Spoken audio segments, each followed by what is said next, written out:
ओंकार सतनाम करता पुरख निर्भव निर्वैर अकाल मूरत अजूनी सैभं गुर प्रसाद।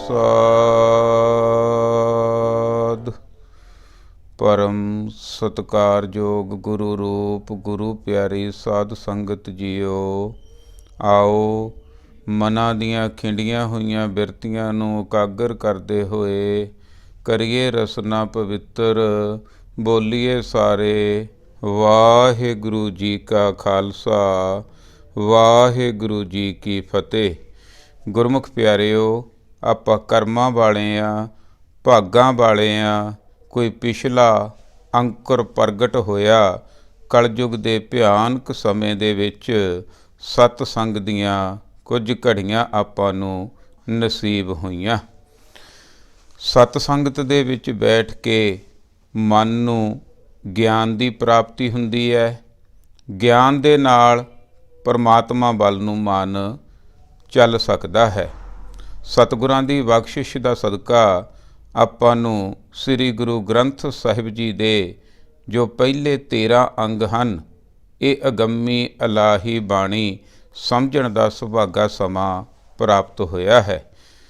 ਸ੍ਰੀ ਗੁਰੂ ਗ੍ਰੰਥ ਸਾਹਿਬ ਜੀ ਦੇ ਮੁੱਢ ਦੇ ਵਿੱਚ ਮੁੱਖ ਦੇ ਵਿੱਚ ਸਭ ਤੋਂ ਪਹਿਲਾਂ ਸ੍ਰੀ ਜਪਜੀ ਸਾਹਿਬ ਜੀ ਦੀ ਬਾਣੀ ਆਉਂਦੀ ਹੈ। ਉਸ ਤੋਂ ਬਾਅਦ ਸੋ ਦਰ ਸੋ ਘਰ ਸੋ ਪੁਰਖ ਅਤੇ ਉਸ ਤੋਂ ਬਾਅਦ ਸੋਹਲਾ ਸਾਹਿਬ ਜੀ ਦੀ ਬਾਣੀ ਆਉਂਦੀ ਹੈ। ਸੋਹਲਾ ਸਾਹਿਬ ਜੀ ਦੀ ਬਾਣੀ ਨੂੰ ਸ਼ਰਧਾ ਦੇ ਨਾਲ ਭਾਵਨਾ ਦੇ ਨਾਲ ਕੀਰਤਨ ਸੋਲਾ ਵੀ ਕਿਹਾ ਜਾਂਦਾ ਹੈ। ਕੀਰਤਨ ਸੋਲੇ ਦੇ ਵਿੱਚ 5 ਸ਼ਬਦ ਹਨ।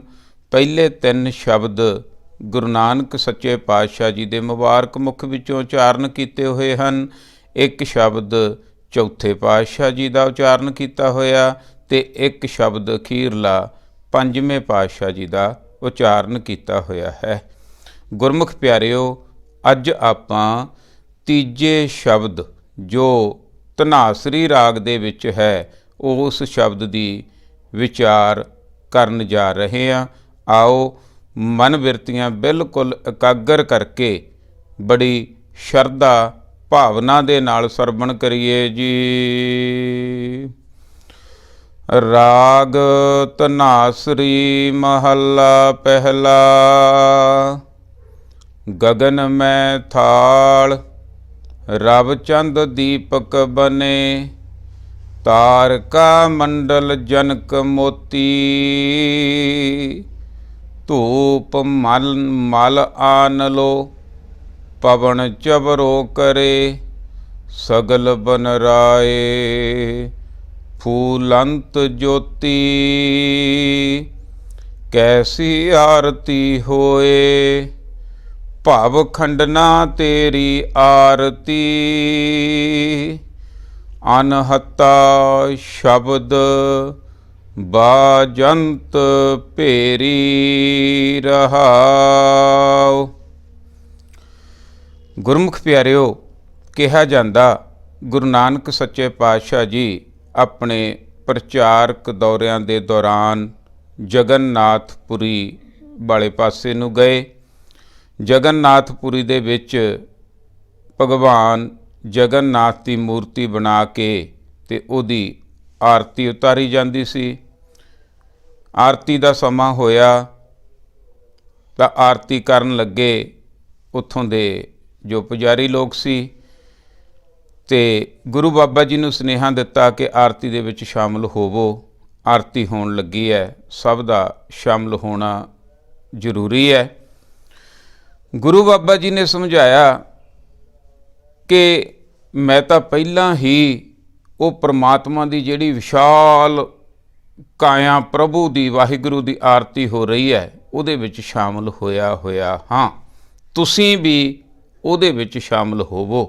भाव के ਉਹ ਪ੍ਰਮਾਤਮਾ ਅਕਾਲ ਪੁਰਖ ਨੂੰ ਥਾਪਿਆ ਨਾ ਜਾਏ, ਕੀਤਾ ਨਾ ਹੋਏ, ਥਾਪਿਆ ਨਹੀਂ ਜਾ ਸਕਦਾ ਅਤੇ ਉਹਨੂੰ ਇੰਨਾ ਛੋਟਾ ਨਹੀਂ ਮੰਨਿਆ ਜਾ ਸਕਦਾ ਕਿ ਅਸੀਂ ਉਹ ਪ੍ਰਮਾਤਮਾ ਦੀ ਆਰਤੀ ਕਰੀਏ ਥਾਲ ਦੇ ਵਿੱਚ ਦੀਵੇ ਰੱਖ ਕੇ। ਨਹੀਂ, ਉਹਦੀ ਆਰਤੀ ਹੋ ਰਹੀ ਹੈ। ਅਤੇ ਫਿਰ ਸਾਰੇ ਜਾਣੇ ਕੋਲੇ ਆ ਕੇ ਗੁਰੂ ਬਾਬਾ ਜੀ ਦੇ ਬੈਠ ਗਏ ਅਤੇ ਗੁਰੂ ਬਾਬਾ ਜੀ ਨੇ ਫਿਰ ਭਾਈ ਮਰਦਾਨਾ ਜੀ ਨੂੰ ਕਿਹਾ ਵੀ ਰਬਾਬ ਵਜਾ ਭਾਈ, ਅਤੇ ਇਹ ਆਰਤੀ ਦਾ ਸ਼ਬਦ ਗਾਇਨ ਕੀਤਾ ਅਤੇ ਸਾਰਿਆਂ ਨੂੰ ਉਹ ਵਿਸ਼ਾਲ ਪ੍ਰਮਾਤਮਾ ਅਕਾਲ ਪੁਰਖ ਵਾਹਿਗੁਰੂ ਦੀ ਆਰਤੀ ਕਿਵੇਂ ਹੋ ਰਹੀ ਹੈ ਇਹਦੇ ਬਾਰੇ ਸਮਝਾਇਆ। ਸੋ ਸਾਨੂੰ ਕਹਿਣ ਤੋਂ ਭਾਵ ਕਿ ਇਹ ਸਮਝਾਇਆ ਜਾ ਰਿਹਾ ਕਿ ਛੋਟੀਆਂ ਛੋਟੀਆਂ ਗੱਲਾਂ ਤੋਂ, ਕਿਰਤਾਂ ਤੋਂ ਉੱਪਰ ਉੱਠ ਕੇ ਕਰਤੇ ਦੀ ਆਰਤੀ ਕਰਨੀ ਸਿੱਖੋ ਜੋ ਕੁਦਰਤ ਦੇ ਰਾਹੀਂ ਹੋ ਰਹੀ ਹੈ, ਇਹ ਸਮਝਾਇਆ ਜਾ ਰਿਹਾ ਹੈ। ਗगन में थाल रब चंद दीपक बने, तारका मंडल जनक मोती। देखो भाई, तुसी भगवान जगन्नाथ कहने हो कि जगत नूं बनाउण वाला ते उहने नथ्या होया सारे संसार नूं, ते फिर उहदी आरती इस तरह दीवियां दे नाल थाल दे राहीं नहीं हो सकदी। असल की है, जिवें थाल दे विच दीवे रखे जाते आ, फुੱਲ रखे जाते आ, होर सुगंधित चीज़ां रखियां जांदियां। गुरु बाबा जी ने, गुरु नानक सच्चे पातशाह जी ने सारिਆਂ ਨੂੰ समझाया, ਜਾਂ ਆਪਾਂ ਐਂ ਕਹਿ ਲਈਏ भी अज दी तरीक च अपना सवाल आ बच्चों का विद्यार्थी होने करके कि गुरु नानक सच्चे पातशाह जी ਜਾਂ गुरु ग्रंथ साहब सच्चे पातशाह जी ये आरती की हुंदी है। कई थावां ते असीं देखते हैं कि दीवे धुखा के गुरु घरां दे विच भी आरती की जाती है। इहदे बारे सानू समझाओ, तो गुरु नानक सच्चे पातशाह जी ये आपां नूं समझा रहे हैं कि देखो भाई, वो परमात्मा अकाल पुरख वाहिगुरू अल्लाह बीठल गॉड सुप्रीम पावर जो खंडां ब्रह्मंडां नूं बनाउण वाला है, उहदी आरती ऐ एक थाल दे नाल किवें हो सकदी है। उहदी आरती तो कुदरत कर रही है। ये सारी जिहड़ी धरती आ साडी, ये भी गोले दे वांगू आ, ये भी घुमदी फिरदी आ उहदी रजा दे विच, ये भी चक्कर कटदी फिरदी आ। असीं किवें की चीज़ आ असीं कि वो परमात्मा दी आरती कर सकीए। वो कुदरत कर रही है। किस तरह कर रही है? गगन में थाल, गगन आकाश, ये आकाश रूपी मन लवो थाल है। एक थाल लिया जाता मूर्ति जिहड़ा आरती करन वास्ते। वो थाल की है जो असल दे विच जिहड़ी उहदी कीर्ति हो रही है, आरती हो रही है परमात्मा दी, ये जिहड़ा गगन है ये सारा थाल बनया होया। मान लो ये थाल आ, गगन में थाल रब चंद दीपक बने, इहदे विच चंद ते सूरज दो बड़े दीवे टिके होए आ भाई। तारका मंडल जनक मोती, फिर हीरे मोतियां दे महंगे हार भी थाल दे विच रखे जाते हैं मूर्ति करन वास्ते। ते ये जिहड़े अपने दीवे आ, अपने आह तारे आ जिहड़े, ये सारे जिहड़ा इन्हां दा संग्रह आ, मंडल है जनक मोती। जानो कि ये सारे मोती सजे हुए आ। फिर एक बारी समझ लीए, गगन में थाल, ये जिहड़ा आकाश रूपी थाल दे विच चंद ते सूरज दो दीवे बड़े बने बैठे आ, बने बड़े रखे हुए आ परमात्मा ने। तारका मंडल, तारियां दा संग्रह जनक मोती, जिस तरह ऐं लगदे आ मोती पए होण। धूप मल आन लो, पवन चबरो करे, सगल बनराए फूलंत ज्योति। फिर बाबा जी धूफ भी धुकाई जाती है, बड़ी समैल आउंदी है। उहदे बारे गुरु बाबा जी समझा रहे हैं, धूप मल आन लो। इधरले पासे मलयालम पर्वत मन्निया जाता, उत्थे बहुत तरह के जिहड़े फुੱਲ आ कुदरत दे विच पैदा हुंदे, सारी प्रकृति। जदों उधरों हवा चलदी है परमात्मा दी रजा दे विच, ਉਹ ਸਾਰੀ ਫੁੱਲਾਂ ਦੀ ਜੋ ਸੁਗੰਧੀ ਆ ਰਹੀ ਹੈ ਮਲਿਆਲਮ ਪਰਬਤ ਦੇ ਉੱਪਰੋਂ, ਸਮਝ ਲਓ ਉਹ ਧੂਫ ਧੁਖ ਰਹੀ ਹੈ। ਮਾੜੀ ਮੋਟੀ ਧੁਖ ਨਹੀਂ, ਉਹ ਵੱਡੇ ਪ੍ਰਮਾਤਮਾ ਦੇ ਅੱਗੇ ਧੂਫ ਧੁਖਾਈ ਜਾ ਸਕਦੀ। ਸਮਝ ਲਓ ਕੁਦਰਤ ਸਾਰੀ ਪ੍ਰਕਿਰਤੀ ਦੇ ਜਿੰਨੇ ਫੁੱਲ ਆ, ਮਲਿਆਲਮ ਪਰਬਤ ਵੱਲੋਂ ਜਿਹੜੀ ਹਵਾ ਆ ਰਹੀ ਹੈ, ਮਾਨੋ ਇਹ ਸਮੈਲ ਆ ਜਿਹੜੀ, ਇਹ ਸੁਗੰਧੀ ਹੈ, ਇਹ ਉਹਦੀ ਆਰਤੀ ਦੇ ਵਿੱਚ ਸ਼ਾਮਲ ਹੈ। ਪਵਨ ਚਬਰੋ ਕਰੇ, ਪਵਨ ਆ ਜਿਹੜੀ ਹਵਾ ਉਧਰੋਂ ਸੁਗੰਧਤ ਆ ਰਹੀ ਹੈ, ਉਹ ਚੌਰ ਕਰ ਰਹੀ ਹੈ ਪਰਮਾਤਮਾ ਦੇ ਉੱਤੇ। ਜਿਵੇਂ ਸ੍ਰੀ ਗੁਰੂ ਗ੍ਰੰਥ ਸਾਹਿਬ ਜੀ ਤੇ ਚੌਰ ਕੀਤਾ ਜਾਂਦਾ, ਮੰਨ ਲਓ ਮਾਨੋ ਉਹ ਪਰਮਾਤਮਾ ਦੀ ਇਹ ਜਿਹੜੀ ਹਵਾ ਪਵਨ ਆ ਚੌਰ ਕਰ ਰਹੀ ਹੋਵੇ। ਸਗਲ ਬਨ ਰਾਏ ਫੁਲੰਤ ਜੋਤੀ, ਸਗਲ ਬਨ ਰਾਏ, ਸਾਰੀ ਪ੍ਰਕਿਰਤੀ ਫੁਲੰਤ ਖੁਸ਼ ਹੋਈ ਪਈ ਹੈ। ਜਦੋਂ ਜਾਂ ਕਹਿ ਲਈਏ ਬਸੰਤ ਦੇ ਰੂਪ ਦੇ ਵਿੱਚ ਸਾਰੇ ਫੁੱਲ ਖਿੜੇ ਪਏ ਆ, ਸਾਰਿਆਂ ਦੇ ਵਿੱਚ ਜੋਤ ਆ, ਮੁਰਝਾ ਜਾਣਾ, ਖਤਮ ਹੋ ਜਾਣਾ, ਜਗ ਪੈਣਾ ਤਾਂ ਸਮਝ ਲਓ ਜੁੜ ਜਾਣਾ। ਉਹ ਪਰਮਾਤਮਾ ਵਾਹਿਗੁਰੂ ਅਕਾਲ ਪੁਰਖ ਦੀ ਜਿਹੜੀ ਆਰਤੀ ਹੋ ਰਹੀ ਹੈ, ਸਾਰੇ ਜਿੰਨੇ ਵੀ ਧਰਤੀ ਦੇ ਪ੍ਰਕਿਰਤੀ ਦੇ ਫੁੱਲ ਬੂਟੇ ਆ, ਇਹ ਸਮਝ ਲਓ ਉਸੇ ਦੀ ਆਰਤੀ ਕਰ ਰਹੇ ਆ, ਸਾਰਿਆਂ ਦੇ ਵਿੱਚ ਉਸੇ ਦੀ ਜੋਤ ਆ ਭਾਈ। ਕੈਸੀ ਆਰਤੀ ਹੋਏ, ਇੱਥੇ ਆ ਅਚੰਬਤ ਬਾਕ, ਅਚੰਬਾ ਕਰਨ ਵਾਲਾ। ਕੈਸੀ ਆਰਤੀ ਹੋਏ, ਦੇਖੋ ਉਹ ਪ੍ਰਮਾਤਮਾ ਵਾਹਿਗੁਰੂ ਦੀ ਕੈਸੀ ਆਰਤੀ ਹੋ ਰਹੀ ਹੈ। ਭਵ ਖੰਡਨਾ ਤੇਰੀ ਆਰਤੀ, ਹੇ ਸਾਰੇ ਡਰਾਂ ਬਹਿਮਾਂ ਭਰਮਾਂ ਨੂੰ ਕੱਟਣ ਵਾਲੇ ਵਾਹਿਗੁਰੂ ਸੱਚੇ ਪਾਤਸ਼ਾਹ, ਤੇਰੀ ਤਾਂ ਕੁਦਰਤੀ ਹੋਈ ਆਰਤੀ ਹੋ ਰਹੀ ਹੈ। ਅਨਹੱਤਾ ਸ਼ਬਦ ਬਾਜੰਤ ਭੇਰੀ ਰਹਾਓ, ਅਨਹੱਤਾ ਫਿਰ ਸ਼ਬਦ ਵੀ ਗਾਏ ਜਾਂਦੇ ਆ, ਨਾਲ ਦੀ ਨਾਲ ਆਰਤੀ ਵੀ ਕੀਤੀ ਜਾਂਦੀ ਹੈ, ਉਹ ਥਾਲ ਵੀ ਘੁਮਾਇਆ ਜਾਂਦਾ ਇਸ ਤਰ੍ਹਾਂ ਮੂਰਤੀ ਦੇ ਅੱਗੇ, ਤੇ ਨਾਲ ਦੀ ਨਾਲ ਸ਼ਬਦ ਵੀ ਪੜ੍ਹੇ ਜਾਂਦੇ ਆ। ਹੁਣ ਥਾਲ ਵੀ ਸਮਝ ਲਿਆ, ਵਿੱਚ ਦੀਵੇ ਵੀ ਰੱਖੇ ਗਏ, ਮੋਤੀ ਵੀ ਜੜੇ ਗਏ, ਚੌਰ ਵੀ ਹੋ ਰਹੀ ਹੈ। ਹੁਣ ਸ਼ਬਦ ਰਹਿ ਗਿਆ, ਸ਼ਬਦ ਅਨਹੱਤਾ, ਜਿਹਦੀ ਹੱਤਿਆ ਨਹੀਂ ਹੋ ਸਕਦੀ, ਭਾਵ ਜਿਹੜਾ ਬੰਦ ਨਹੀਂ ਹੋ ਸਕਦਾ। ਉਹ ਪਰਮਾਤਮਾ ਵਾਹਿਗੁਰੂ ਨੇ ਜਿੰਨੇ ਜੀਵ ਜੰਤੂ ਪੈਦਾ ਕੀਤੇ ਆ, ਇੱਕ ਹਵਾ ਚੱਲਦੀ ਹੈ, ਇਹਦੇ ਨਾਲ ਵੀ ਆਵਾਜ਼ ਪੈਦਾ ਹੁੰਦੀ ਹੈ, ਤੇ ਇਹ ਜਿੰਨੇ ਵੀ ਜੀਵ ਜੰਤੂ ਬੋਲ ਰਹੇ ਆ, ਇਹ ਸਾਰੇ ਸ਼ਬਦ ਹੈ ਵਾਹਿਗੁਰੂ ਤੇਰਾ ਹੀ ਚੱਲ ਰਿਹਾ। ਭੇਰੀ ਹੁੰਦਾ ਜਿਹੜਾ ਆਪਣਾ ਢੋਲ ਨਗਾਰਾ ਵਜਾਇਆ ਜਾਂਦਾ, ਅਸਲ ਦੇ ਵਿੱਚ ਭੇਰੀ ਦਾ ਅਰਥ ਆ ਜਿਵੇਂ ਪਹਾੜਾਂ ਦੇ ਵਿੱਚ ਗੁਰੂ ਗੋਬਿੰਦ ਸਿੰਘ ਸੱਚੇ ਪਾਤਸ਼ਾਹ ਜੀ ਨੇ ਰਣਜੀਤ ਨਗਾਰਾ ਵਜਾਉਂਦੇ ਸੀ ਨਾ, ਉਹਦਾ ਅਸਲ ਕਾਰਨ ਇਹ ਆ ਵੀ ਇੱਕ ਵਾਰੀ ਵਜਾ ਦਿੱਤਾ ਸੰਖ ਜਾਂ ਕੁਝ ਵੀ ਪਹਾੜਾਂ ਦੇ ਵਿੱਚ ਉੱਚੀ ਜਗ੍ਹਾ ਤੇ ਜਾ ਕੇ, ਉਸ ਤੋਂ ਬਾਅਦ ਜਿਹੜਾ ਕਾਫੀ ਚਿਰ ਵੱਜਦਾ ਹੀ ਰਹਿੰਦਾ ਪਹਾੜਾਂ ਦੇ ਵਿੱਚ, ਵੱਜ ਕੇ, ਜਿਵੇਂ ਆਪਾਂ ਆਵਾਜ਼ ਕਹਿੰਦੇ ਆ, ਕਿਸੇ ਕਿਸੇ ਜਗ੍ਹਾ ਤੇ ਆਪਾਂ ਜਾ ਕੇ ਇੰਨੀ ਆਵਾਜ਼ ਬਾਰ-ਬਾਰ ਇੱਕੋ ਬਣ ਜਾਂਦੀ ਹੈ, ਜਾਂ ਐਂ ਕਹਿ ਲਈਏ ਵੀ ਜੇ ਆਪਾਂ ਕਹਿੰਦੇ ਆ ਵਾਹਿਗੁਰੂ, ਫਿਰ ਵਾਹਿਗੁਰੂ ਵਾਹਿਗੁਰੂ ਵਾਹਿਗੁਰੂ ਵਾਹਿਗੁਰੂ ਵਾਹਿਗੁਰੂ ਕਿੰਨਾ ਚਿਰ ਵੱਜਦੀ ਰਹਿੰਦੀ ਹੈ। ਇਹ ਸਾਰਾ ਜਿਹੜੀਆਂ ਭੇਰੀਆਂ ਵੱਜ ਰਹੀਆਂ, ਇਹ ਜਿੰਨੀਆਂ ਵੀ ਆਵਾਜ਼ਾਂ ਹੈ ਵਾਹਿਗੁਰੂ, ਇਹ ਸਾਰੇ ਤੇਰੇ ਨਗਾਰੇ ਵੱਜ ਰਹੇ ਹਨ, ਜਿਹੜੇ ਆਟੋਮੈਟਿਕ ਸਹਿ ਸਾਰਾ ਕੁਝ, ਸਾਰੀ ਪ੍ਰਕਿਰਤੀ ਚੱਲ ਰਹੀ ਹੈ। ਰਹਾਓ ਸਹਿਸ ਤਬ ਨੈਣ ਨਨ ਨੈਣ ਹੈ ਤੋਹੇ ਕਉ, ਸਹਿਸ ਮੂਰਤ ਨਨਾ ਏਕ ਤੋਹੀ, ਸਹਿਸ ਤਬ ਨੈਣ, ਹੇ ਵਾਹਿਗੁਰੂ, ਹੇ ਸੱਚੇ ਪਾਤਸ਼ਾਹ, ਤੂੰ ਇੰਨਾ ਵਿਸ਼ਾਲ ਹੈ। ਅਸੀਂ ਜੁੜਨਾ ਕਿਹਦੇ ਨਾਲ ਆ? ਕਰਤੇ ਨਾਲ। ਕਿਰਤ ਦੀ ਪੂਜਾ ਨੂੰ ਛੱਡ ਕੇ ਕਰਤੇ ਨਾਲ ਜੋੜਿਆ ਜਾ ਰਿਹਾ। ਉਹ ਵਾਹਿਗੁਰੂ ਦੀ ਆਰਤੀ ਹੋ ਰਹੀ ਹੈ, ਪਹਿਲਾਂ ਇੱਥੇ ਤੱਕ ਸਮਝਾ ਦਿੱਤਾ।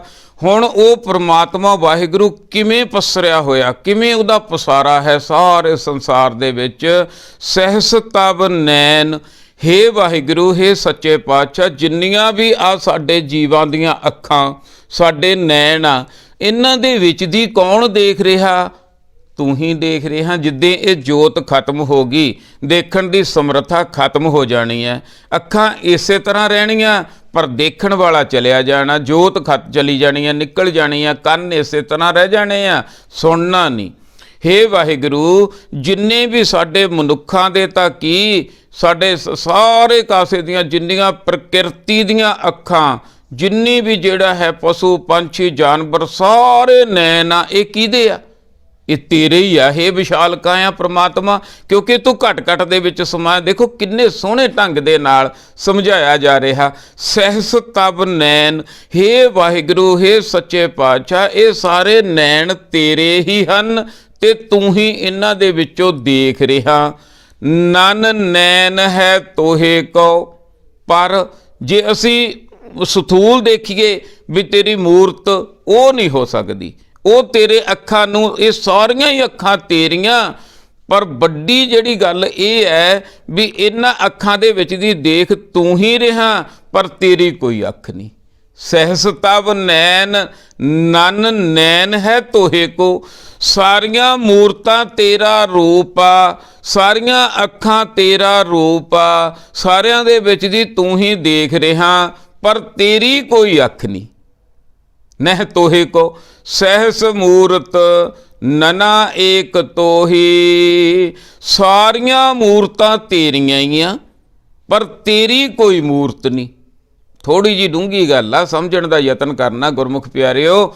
ਭਾਵ ਤੈਨੂੰ ਛੋਟਾ ਜਿਹਾ ਨਹੀਂ ਬਣਾਇਆ ਜਾ ਸਕਦਾ, ਤੈਨੂੰ ਇੱਕ ਜਗ੍ਹਾ ਤੇ ਨਹੀਂ ਰੱਖਿਆ ਜਾ ਸਕਦਾ, ਤੂੰ ਸਾਰੇ ਵਿਸ਼ਾਲ ਕਾਇਆ ਸਮਝਾ ਰਹੇ ਆ। ਇੱਕ ਓੰਕਾਰ ਦੀ ਵਿਆਖਿਆ ਸਾਨੂੰ ਗੁਰੂ ਬਾਬਾ ਜੀ ਕਿ ਸਾਰੇ ਨੈਣ ਤੇਰੇ ਆ, ਪਰ ਸਥੂਲ ਤੂੰ ਕਿ ਤੇਰੇ ਨੈਣਾਂ ਨੂੰ ਟੱਚ ਕੀਤਾ ਜਾ ਸਕੇ ਉਹ ਨਹੀਂ ਹੈ, ਸਾਰੇ ਤੇਰੇ ਹੀ ਆ। ਸਾਰੀਆਂ ਮੂਰਤਾਂ ਤੇਰੀਆਂ ਹੀ ਆ, ਪਰ ਤੇਰੀ ਇੱਕ ਜਗ੍ਹਾ ਮੂਰਤ ਬਣਾ ਕੇ ਪੂਜਿਆ ਨਹੀਂ ਜਾ ਸਕਦਾ। ਨਨਾ ਏਕ ਤੋਹੀ, ਕਿਉਂਕਿ ਜੇ ਤੈਨੂੰ ਇੱਕ ਜਗ੍ਹਾ ਤੇ ਮੰਨ ਲਿਆ ਜਾਵੇ ਤੇ ਬਾਕੀ ਜਗ੍ਹਾ ਤੇ ਫਿਰ ਤੂੰ ਤਾਂ ਘਟ ਘਟ ਦੇ ਵਿੱਚ ਸਮਾਇਆ ਹੋਇਆ ਹੈ। ਹੁਣ ਸਹਿਸ ਤਬ ਨੈਣ, ਨਨ ਨੈਣ ਹੈ ਤੋਹੇ ਕੋ, ਸਹਿਸ ਮੂਰਤ ਨਨਾ ਏਕ ਤੋਹੀ, ਸਾਰੇ ਨੈਣ ਵੀ ਤੇਰੇ ਆ, ਪਰ ਤੇਰਾ ਨੈਣ ਕੋਈ ਨਹੀਂ। ਸਾਰੀਆਂ ਮੂਰਤਾਂ ਵੀ ਤੇਰੀਆਂ, ਪਰ ਤੇਰੀ ਸਥੂਲ ਮੂਰਤ ਕੋਈ ਨਹੀਂ। ਸਹਿਸ ਪਦ ਬਿਮਲ ਨਨ ਏਕ ਪਦ, ਗੰਧ ਬਿਨ ਸਹਿਸ ਤਬ ਗੰਧ ਇਵ ਚਲਤ ਮੋਹੀ। ਸਹਿਸ ਪਦ ਬਿਮਲ, ਸਾਰੇ ਕਦਮ ਜਿੰਨੇ ਵੀ ਚੱਲਦੇ ਆ, ਜਿੰਨੇ ਵੀ ਤੁਰਦੇ ਆ ਜੀਵ ਜੰਤੂ, ਜੇ ਅਸੀਂ ਚੱਲ ਸਕਦੇ ਆ, ਚੱਲਣ ਦੀ ਸਮਰੱਥਾ ਤਾਂ ਉਹਦੀ ਕਿਰਪਾ ਦੇ ਨਾਲ ਹੀ ਆ। ਜਿੰਨਾ ਚਿਰ ਉਹਦੀ ਜੋਤ ਆ ਉਨਾ ਚਿਰ ਤਾਂ ਸਾਰੇ ਕਦਮ, ਸਾਰੀ ਜੀਵਨ ਦੀ ਰੌਂ, ਸਾਰੀ ਪ੍ਰਕਿਰਤੀ ਚੱਲਦੀ ਹੈ, ਉਹ ਵੀ ਤੇਰੀ ਕਿਰਪਾ ਦੇ ਨਾਲ ਹੀ। ਸੋ ਸਾਰੇ ਪੈਰ ਆ ਜਿੰਨੇ ਵੀ ਜੀਵਾਂ ਦੇ ਚੱਲ ਰਹੇ ਉਹ ਤੇਰੇ ਹੀ ਹੈ। ਸਹਿਸ ਪਦ ਬਿਮਲ ਨਨ ਏਕ ਪਦ, ਪਰ ਜੇ ਕੋਈ ਪਕੜਨਾ ਚਾਹੇ ਤੈਨੂੰ ਤਾਂ ਤੇਰਾ ਇੱਕ ਵੀ ਪੈਰ ਨਹੀਂ ਹੈ। ਸਾਰੇ ਪੈਰ ਵੀ ਗੁਪਤ ਰੂਪ ਦੇ ਵਿੱਚ ਤੇਰੇ ਆ। ਦੇਖੋ ਕਿੰਨੇ ਇੱਕ ਓੰਕਾਰ ਨੂੰ ਕਿਵੇਂ ਸਮਝਾਇਆ ਜਾ ਰਿਹਾ ਸਾਨੂੰ। ਸਾਰਾ ਕੁਝ ਹੈ ਵੀ ਤੇਰਾ, ਪਰ ਤੂੰ ਪਕੜ ਤੋਂ ਬਾਹਰ ਆ, ਪਕੜਿਆ ਨਹੀਂ ਜਾ ਸਕਦਾ। ਸਾਰੇ ਪੈਰ ਕਦਮ ਜਿੰਨੇ ਵੀ ਚੱਲਦੇ ਆ ਤੇਰੀ ਕਿਰਪਾ ਨਾਲ ਆ, ਪਰ ਤੇਰਾ ਚਰਨ ਜਿਹੜੇ ਆ ਉਹ ਕੋਈ ਨਹੀਂ ਸਥੂਲ ਵੀ ਐਂ ਪਕੜ ਲਈਏ। ਗੰਧ ਬਿਨ ਸਹਿਸ ਤਬ ਗੰਧ, ਗੰਧ ਹੁੰਦੀ ਹੈ ਸਮੈਲ, ਤੂੰ ਸਮੈਲ ਤੋਂ ਰਹਿਤ ਹੈ। ਹੇ ਪ੍ਰਮਾਤਮਾ, ਹੇ ਵਾਹਿਗੁਰੂ, ਤੂੰ ਸ਼ੁੱਧ ਸਰੂਪ ਹੈ, ਪਰ ਸਾਰੀਆਂ ਫੁੱਲਾਂ ਦੇ ਵਿੱਚ ਸੁਗੰਧੀਆਂ ਪੈਂਦੀਆਂ ਕਿੱਥੋਂ ਆ? ਤੇਰੀ ਕਿਰਪਾ ਨਾਲ। ਸੁਗੰਧੀਆਂ ਦੇ ਵਿੱਚ ਕੌਣ ਸਮਾਇਆ ਹੋਇਆ? ਤੂੰ ਸਮਾਇਆ ਹੋਇਆ। ਕਿਵੇਂ ਕਿਆ ਬਾਤ ਬਣ ਜਾਂਦੀ ਹੈ। ਫੁੱਲ ਹੀ ਦੇਖ ਲਈਏ ਆਪਾਂ, ਗੁਲਾਬ ਦਾ ਫੁੱਲ ਦੇਖ ਲਈਏ, ਹੁਣ ਕੋਲੇ ਇੱਕ ਮਿਰਚਾਂ ਦਾ ਬੂਟਾ ਲੱਗਿਆ, ਇੱਕ ਗੁਲਾਬ ਦਾ ਫੁੱਲ ਲੱਗਿਆ। ਧਰਤੀ ਉਹੀ ਆ, ਸਾਰਾ ਕੁਝ ਉਹੀ ਆ, ਪਾਣੀ ਉਹੀ ਪਾਉਂਦੇ ਆ। ਕਿਸ ਤਰ੍ਹਾਂ ਇੱਕ ਕਿੰਨਾ ਮੁਲਾਇਮ ਪੱਤਰਾ ਬਣ ਜਾਂਦਾ ਉਹਦਾ ਫੁੱਲ ਦਾ, ਤੇ ਫਿਰ ਉਹਦੇ ਵਿੱਚ ਸੁਗੰਧੀ ਕਿਵੇਂ ਪੈਦਾ ਹੋ ਜਾਂਦੀ ਹੈ। ਸੋਚ ਕੇ ਤਾਂ ਦੇਖੀਏ ਕਿਵੇਂ ਸਰਕਲ ਸਾਰਾ ਕੁਝ ਚੱਲ ਰਿਹਾ। ਸਾਰਾ ਕੁਝ ਜਿੰਨੀਆਂ ਸੁਗੰਧੀਆਂ ਇਹ ਤੇਤੋਂ ਹੀ ਆ ਰਹੀਆਂ। ਹੈ ਵਾਹਿਗੁਰੂ, ਹੈ ਸੱਚੇ ਪਾਤਸ਼ਾਹ, ਸਹਿਸ ਤਬ ਗੰਧ, ਪਰ ਤੇਰੀ ਕੋਈ ਸਮੈਲ ਨਹੀਂ। ਇੱਕ ਸਮੈਲ ਕਹਿ ਦਈਏ ਵੀ ਆਹ ਵਾਹਿਗੁਰੂ ਦੀ ਸਮੈਲ ਆ, ਨਹੀਂ। ਸਾਰੀ ਪ੍ਰਕਿਰਤੀ ਦੇ ਵਿੱਚੋਂ ਜਿੰਨੀ ਚੰਗੀ ਸਮੈਲ ਆ ਰਹੀ ਹੈ, ਜੋ ਵੀ ਫੁੱਲਾਂ ਦੇ ਵਿੱਚ ਆ, ਜੋ ਵੀ ਰਸ ਆ, ਸਾਰਾ ਕੁਝ ਤੂੰ ਹੀ ਤਾਂ ਹੈ, ਪਰ ਸਥੂਲ ਤੂੰ ਕਿਤੇ ਵੀ ਨਹੀਂ ਪਕੜਿਆ ਜਾ ਸਕਦਾ, ਟੱਚ ਨਹੀਂ ਕੀਤਾ ਜਾ ਸਕਦਾ। ਸੁਰਤੀ ਦੇ ਰਾਹੀਂ ਪਕੜ ਸਕਦੇ ਹਾਂ, ਗਿਆਨ ਦੇ ਰਾਹੀਂ ਪਕੜ ਸਕਦੇ ਹਾਂ। ਇਵ ਚਲਤ ਮੋਹੀ, ਮੈਂ ਤਾਂ ਜੀਵ ਇਸਤਰੀ ਮੋਹੀ ਗਈ ਤੇਰੇ ਇਹ ਕੌਤਕ ਦੇਖ ਕੇ, ਇਹ ਚਲਿੱਤਰ ਦੇਖ ਕੇ, ਇਹ ਚਲਤ ਦੇਖ ਕੇ। ਇਸ ਤਰ੍ਹਾਂ ਤੂੰ ਵਸਿਆ ਹੋਇਆ ਕਣ ਕਣ ਦੇ ਵਿੱਚ, ਸਾਰਿਆਂ ਦੇ ਵਿੱਚ ਹੈ ਵੀ, ਹਾਜ਼ਰ ਵੀ ਹੈ, ਪਰ ਤੇਰਾ ਕੋਈ ਖਾਸ ਰੂਪ ਵੀ ਹੈ ਨੀਗਾ। ਇਹ ਤੇਰੇ ਚਲਿੱਤਰ ਦੇਖ ਕੇ ਮੇਰਾ ਮਨ ਮੋਹਿਆ ਗਿਆ। ਕਿਹੜੇ ਚਲਿੱਤਰ ਦੇਖ ਕੇ? ਸਹਿਸ ਤਬ ਨੈਣ ਨਨ ਨੈਣ ਹੈ ਤੋਹੇ ਕਉ, ਸਹਿਸ ਮੂਰਤ ਨਨਾ ਏਕ ਤੋਹੀ, ਸਹਿਸ ਪਦ ਬਿਮਲ ਨਨ ਏਕ ਪਦ, ਗੰਧ ਬਿਨ ਸਹਿਸ ਤਬ ਗੰਧ, ਇਵ ਚਲਤ ਮੋਹੀ। ਇੱਥੇ ਆ ਕੇ ਦਿਮਾਗ ਚਕਰਾ ਜਾਂਦਾ, ਪਤਾ ਲੱਗਦਾ ਕਿ ਤੂੰ ਹੈ ਵੀ ਪਰ ਤੈਨੂੰ ਪਕੜਿਆ ਵੀ ਨਹੀਂ ਜਾ ਸਕਦਾ। ਸਭ ਮਹਿ ਜੋਤ ਜੋਤ ਹੈ ਸੋਏ, ਸਾਰਿਆਂ ਦੇ ਵਿੱਚ ਤੇਰੀ ਹੋਈ ਜੋਤੀ ਹੈ ਪਰਮਾਤਮਾ, ਤੇਰਾ ਹੀ ਪ੍ਰਕਾਸ਼ ਆ। ਇਹ ਪ੍ਰਕਾਸ਼ ਨੂੰ ਜੇ ਅਸੀਂ ਵਧਾਉਣਾ ਚਾਹੁੰਦੇ ਹਾਂ, ਇਹ ਗਿਆਨ ਨੂੰ ਵਧਾਉਣਾ ਚਾਹੁੰਦੇ ਹਾਂ, ਤਾਂ ਗੁਰਬਾਣੀ ਵੀ ਪ੍ਰਕਾਸ਼ ਆ। ਗੁਰਬਾਣੀ ਇਸ ਜਗ ਮਹਿ ਚਾਨਣ ਕਰਮ ਬਸੈ ਮਨ ਆਏ, ਮਨ ਦੇ ਵਿੱਚ ਵਸ ਜਾਵੇ ਤਾਂ ਅੰਦਰਲੀ ਆਤਮਿਕ ਗਿਆਨ ਦੀ ਜੋਤੀ ਸਾਡੀ ਪ੍ਰਗਟ ਹੋ ਸਕਦੀ ਹੈ। ਸਭ ਮਹਿ ਜੋਤ ਜੋਤ ਹੈ ਸੋਏ। ਤੇ ਐਂ ਵੀ ਹੈ ਨਹੀਂਗਾ ਵੀ ਕਿਸੇ ਨੂੰ ਇਹ ਮੌਕਾ ਮਿਲਿਆ ਹੋਵੇ ਤੇ ਕਿਸੇ ਨੂੰ ਨਾ ਮਿਲਿਆ ਹੋਵੇ, ਜਾਂ ਬੀਬੀ ਭੈਣ ਨੂੰ ਮੌਕਾ ਬੀਬੀਆਂ ਨੂੰ ਨਾ ਮਿਲਿਆ ਹੋਵੇ, ਕੇਵਲ ਬੰਦਿਆਂ ਨੂੰ ਮਿਲਿਆ ਹੋਵੇ, ਜਾਂ ਜਾਤ ਪਾਤ ਹੋਵੇ, ਜਾਂ ਧਰਮ ਦੀ ਗੱਲ ਹੋਵੇ। ਨਾ, ਇੱਥੇ ਤਾਂ ਪੂਰੀ ਪ੍ਰਕਿਰਤੀ ਦੀ ਇੱਕ ਓੰਕਾਰ ਵਾਹਿਗੁਰੂ ਦੀ ਗੱਲ ਕੀਤੀ ਜਾ ਰਹੀ ਹੈ। ਇੱਕੋ ਹੈ, ਇੱਕੋ ਹੈ ਭਾਈ ਸਾਹਿਬ ਮੇਰਾ, ਇੱਕੋ ਹੈ। ਇੱਕ ਦੇ ਨਾਲ ਜੋੜਿਆ ਜਾ ਰਿਹਾ, ਉਹ ਇੱਕੇ ਦੀ ਹੋਈ ਜੋਤ ਸਾਰੇ ਜੀਵਾਂ ਦੇ ਵਿੱਚ ਆ ਭਾਈ।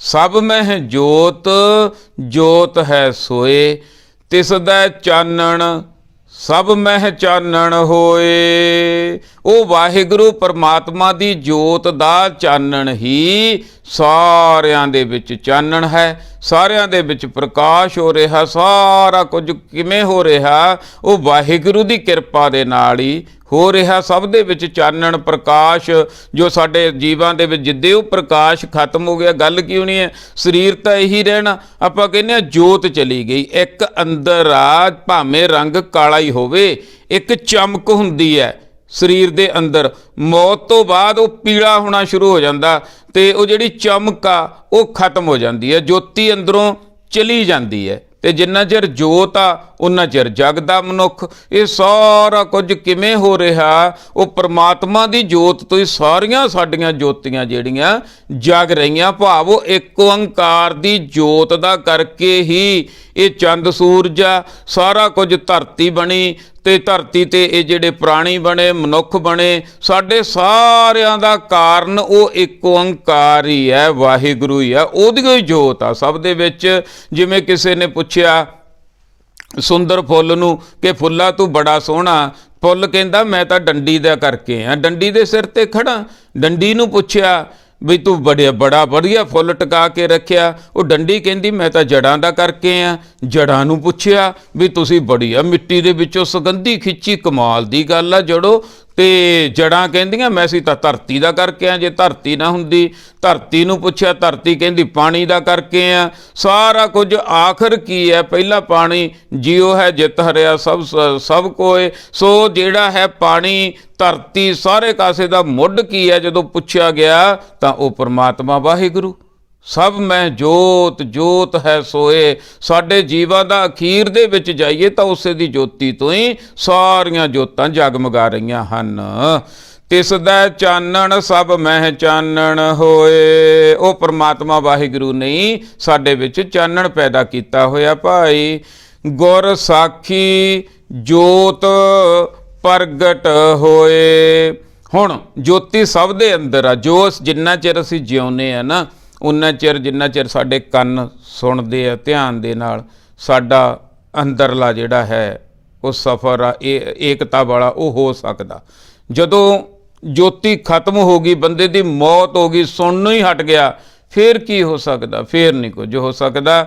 ਹੁਣ ਇਹ ਜੋਤ ਸਭ ਦੇ ਅੰਦਰ ਆ, ਗੁਰਮੁਖ ਦੇ ਅੰਦਰ ਵੀ ਹੈ ਤੇ ਮਨਮੁਖ ਦੇ ਅੰਦਰ ਵੀ ਹੈ। ਜਿਵੇਂ ਸਾਰੇ ਦੁੱਧਾਂ ਦੇ ਵਿੱਚ ਘਿਓ ਛੁਪਿਆ ਹੋਇਆ, ਹੁਣ ਜਿਹਨੇ ਪ੍ਰਗਟ ਕਰਨਾ ਉਹਨੂੰ ਮਿਹਨਤ ਕਰਨੀ ਪਵੇਗੀ। ਜਿਵੇਂ ਦੁੱਧ ਲੈ ਲਿਆ, ਦੁੱਧ ਤੋਂ ਬਾਅਦ ਫਿਰ ਉਹਨੂੰ ਜਾਗ ਲੱਗੇਗਾ, ਫਿਰ ਉਹ ਰਿੜਕਿਆ ਜਾਵੇਗਾ, ਫਿਰ ਮੱਖਣ ਆਵੇਗਾ, ਫਿਰ ਤਾ ਦਿੱਤਾ ਜਾਊ, ਫਿਰ ਗਰਮ ਕੀਤਾ ਜਾਊ, ਫਿਰ ਸ਼ੁੱਧ ਘਿਓ ਬਣੂਗਾ। ਇੰਨੇ ਪ੍ਰੋਸੈਸ ਵਿੱਚ ਦੀ ਨਿਕਲੇਗਾ ਦੁੱਧ। ਇਸੇ ਤਰ੍ਹਾਂ ਮਨੁੱਖ ਜਿਹੜਾ ਧਰਮੀ ਹੋ ਗਿਆ, ਧਰਮਖੰਡ, ਗਿਆਨ ਖੰਡ ਤੇ ਉਸ ਤੋਂ ਬਾਅਦ ਸ਼ਰਮਖੰਡ, ਫਿਰ ਕਰਮਖੰਡ ਤੇ ਸੱਚਖੰਡ। ਇਹ ਅਸਲ ਮਿਹਨਤ ਦੀਆਂ ਜਿਹੜੀਆਂ ਗੱਲਾਂ, ਮਿਹਨਤ ਦੀਆਂ ਪੌੜੀਆਂ। ਗੁਰ ਸਾਖੀ ਜੋਤ ਪ੍ਰਗਟ ਹੋਏ। ਹੁਣ ਜੋਤ ਸਭ ਦੇ ਅੰਦਰ ਆ, ਅਗਰ ਅਸੀਂ ਪ੍ਰਗਟ ਕਰਨੀ ਚਾਹੁੰਦੇ ਆ ਉਹ ਗੁਣਾ ਰੂਪੀ ਜੋਤ, ਉਹ ਸੰਤ ਰੂਪੀ ਗੁਣ ਪ੍ਰਗਟ ਆਪਣੇ ਅੰਦਰ ਕਰਨਾ ਚਾਹੁੰਦੇ ਆ, ਅਗਰ ਦੇਵਤਾ ਬਣਨਾ ਚਾਹੁੰਦੇ ਆ, ਅਗਰ ਚੰਗਾ ਮਨੁੱਖ ਬਣਨਾ ਚਾਹੁੰਦੇ ਆ,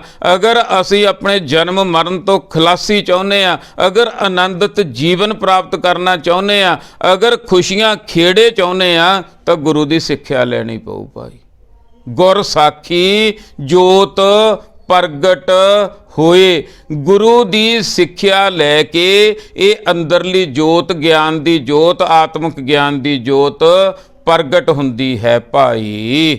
ਜੋ ਤਿਸ ਭਾਵੈ ਸੋ ਆਰਤੀ ਹੋਏ। ਆ ਅਸਲ ਆਰਤੀ ਹੈ ਭਾਈ। ਜੋ ਤਿਸ ਭਾਵੈ, ਜਿਹੜਾ ਉਹ ਵਾਹਿਗੁਰੂ ਨੂੰ ਭਾ ਜਾਵੇ, ਪਰਮਾਤਮਾ ਵਾਹਿਗੁਰੂ ਦੇ ਅਨੁਸਾਰੀ ਚੱਲ ਪਵੇ, ਉਹਦੇ ਹੁਕਮ ਦੇ ਵਿੱਚ ਆ ਜਾਵੇ, ਬਸ ਉਹਦੀ ਆਰਤੀ ਤਾਂ 24 ਘੰਟੇ ਹੀ ਸਮਝ ਲਓ ਅੰਦਰੋਂ ਹੋ ਰਹੀ ਹੈ। ਜੋ ਤਿਸ ਭਾਵੈ, ਉਹਨੂੰ ਭਾਉਣਾ, ਉਹ ਸਚਿਆਰ ਆ। ਆਪਾਂ ਕਿਵ ਸਚਿਆਰਾ ਹੋਈ ਹੈ, ਕਿਵ ਕੂੜਾ ਟੁੱਟੈ ਪਾਲ। ਅਸੀਂ ਕੂੜ ਦੀ ਪਾਲ ਤੋੜ ਕੇ ਖਤਮ ਕਰਕੇ ਉਹ ਪ੍ਰਮਾਤਮਾ ਨੂੰ ਭਾਉਣਾ। ਧਨ ਫਿਰ ਕਾ ਇੱਕ ਹੀ ਸੰਗ ਵਾਸਾ, ਵਿੱਚ ਹਉਮੈ ਭੀਤ ਕਰਾਰੀ। ਹਉਮੈ ਦੀ ਕੰਧ ਸਿੱਟਣੀ ਹੈ ਤੇ ਆਤਮਾ ਤੇ ਪ੍ਰਮਾਤਮਾ ਦਾ ਮਿਲਾਪ ਹੋਣਾ।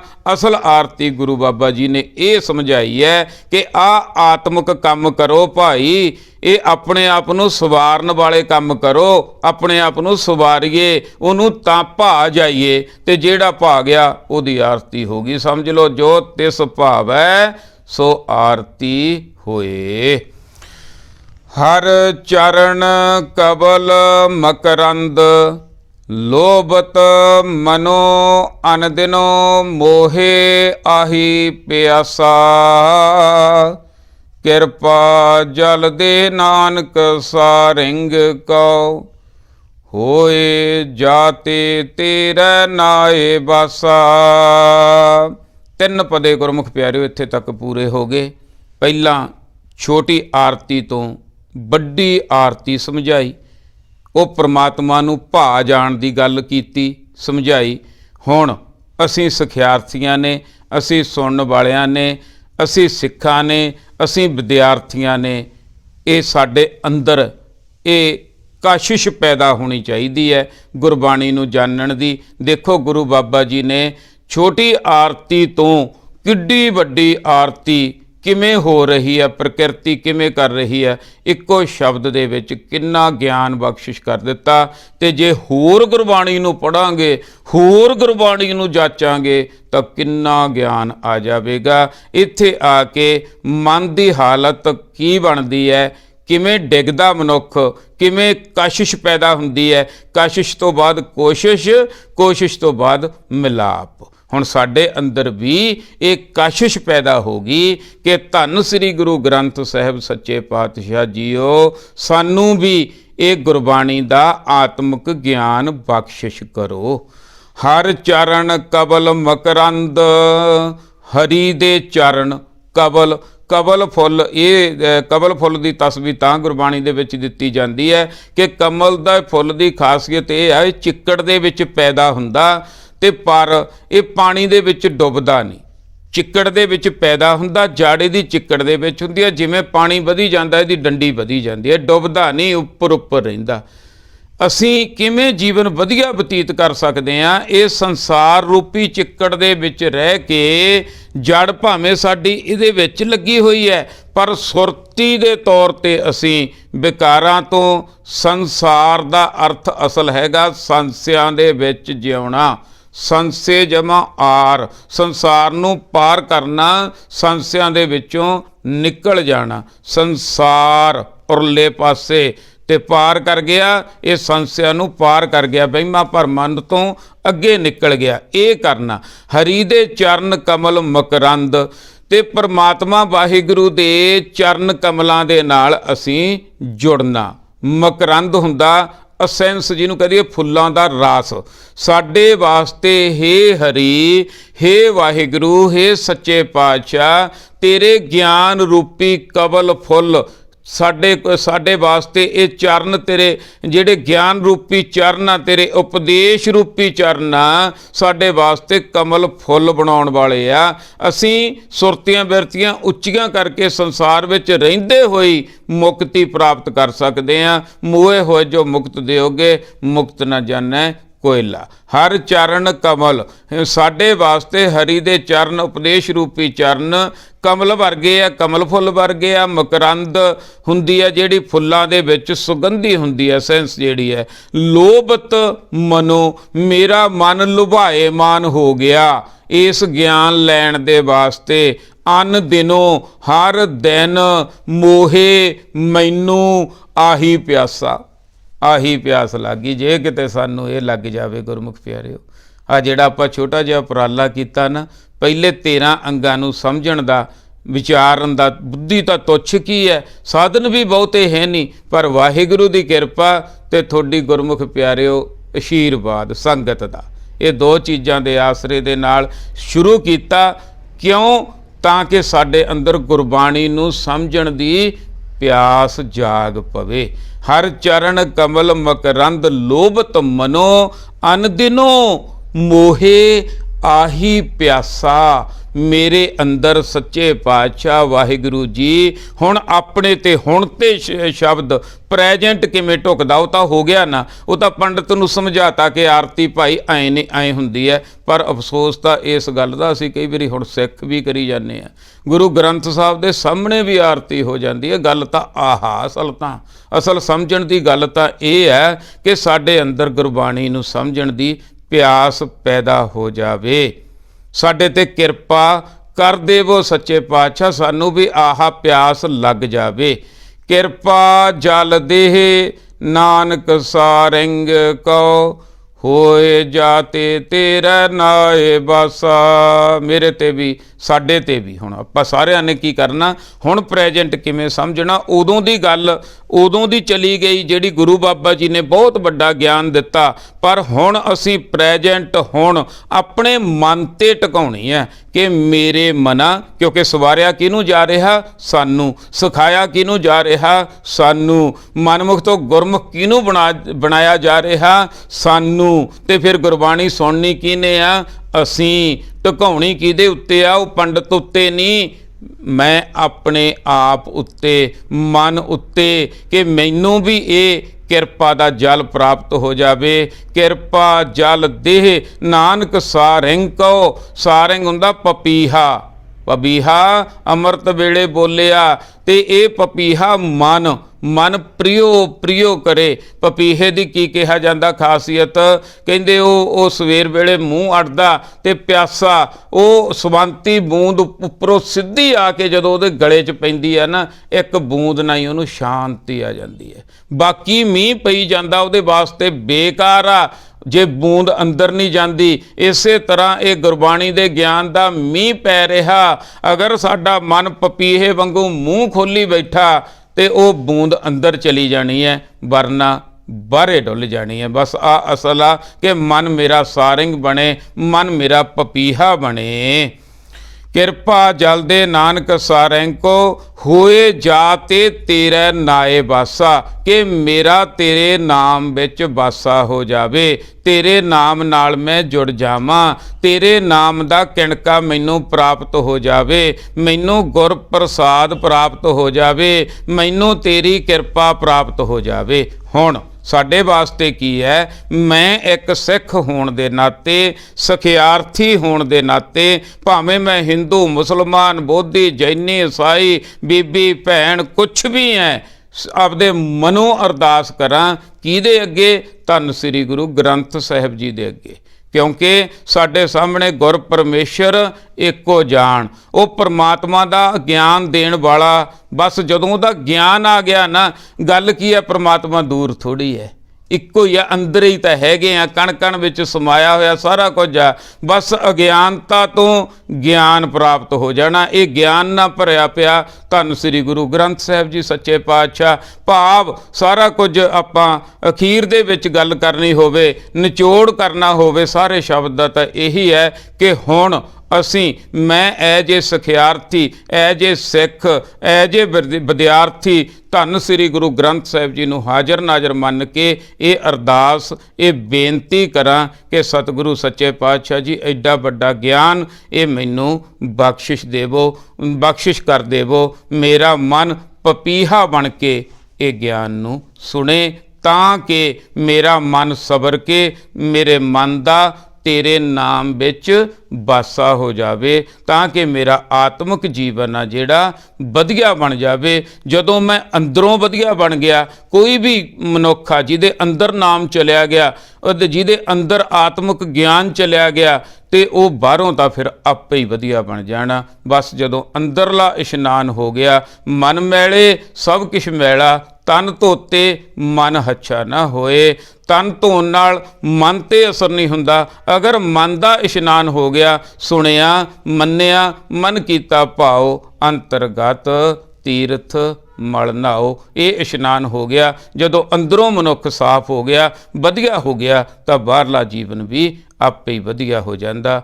ਇਹ ਗੁਰੂ ਬਾਬਾ ਜੀ ਨੇ ਆਪਾਂ ਨੂੰ ਆਰਤੀ ਦਾ ਸ਼ਬਦ ਦੇ ਰਾਹੀਂ ਬਹੁਤ ਵੱਡਾ ਗਿਆਨ ਦੀ ਬਖਸ਼ਿਸ਼ ਕੀਤੀ ਹੈ। ਆਓ ਇੱਕ ਵਾਰੀ ਫੇਰ ਸਾਰਾ ਜੋ ਆਪਾਂ ਵਿਚਾਰਾਂ ਕੀਤੀਆਂ, ਤਾਂ ਕਿ ਸਾਡੀ ਪਕੜ ਆ ਮਜ਼ਬੂਤ ਬਣ ਜਾਵੇ, ਸਾਡੇ ਦਿਮਾਗ ਦੇ ਵਿੱਚ ਇਹ ਗੱਲ ਪੈ ਜਾਵੇ। ਇੱਕ ਵਾਰੀ ਫੇਰ ਸਾਰੇ ਸ਼ਬਦ ਨੂੰ ਸਰਵਣ ਕਰੀਏ ਜੀ।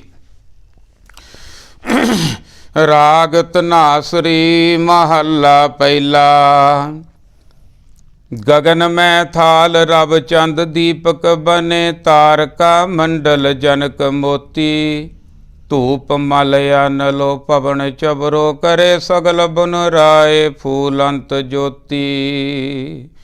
कैसी आरती होए भव खंडना तेरी आरती, अनहता शब्द बाजंत पेरी रहाओ। सहस तब नैन नन नैन है तोहे कौ, सहस मूरत नना एक तोही। सहस पद बिमल नन एक पद, गंध बिन सहस तब गंध, इब चलत मोही। सब मह जोत जोत है सोए, तिस दै चानण सब मह चानण होए। गुर साखी जोत प्रगट होए, जो तिस भावै सो आरती होए। हर चरण कबल मकरंद लोभत मनो, अन दिनो मोहे आही प्यासा। किरपा जल दे नानक सारिंको, होए जाते तेरा नाए बासा। किरपा जल दे नानक सारिंग को, होए जाते तेरा नाए बासा। गुरमुख प्यारिओ, गुरबाणी एक समुंदर दी न्याई है, मत एक बूंद की जिन्नी है। एक बूंद समुंदर का विख्यान किमें कर सकती है? ਸੋ ਗੁਰਬਾਣੀ ਦੇ ਸ਼ਬਦ ਦੀ ਵਿਚਾਰ ਕਰਦਿਆਂ ਹੋਈਆਂ ਅਨੇਕਾਂ ਪ੍ਰਕਾਰ ਦੀਆਂ ਭੁੱਲਾਂ ਗਲਤੀਆਂ ਕਮੀਆਂ ਦੀ ਮਾਫੀ ਬਖਸ਼ਣਾ ਜੀ। ਆਓ ਗੱਜ ਕੇ ਫਤਿਹ ਬੁਲਾਈਏ। ਵਾਹਿਗੁਰੂ ਜੀ ਕਾ ਖਾਲਸਾ, ਵਾਹਿਗੁਰੂ ਜੀ ਕੀ ਫਤਿਹ।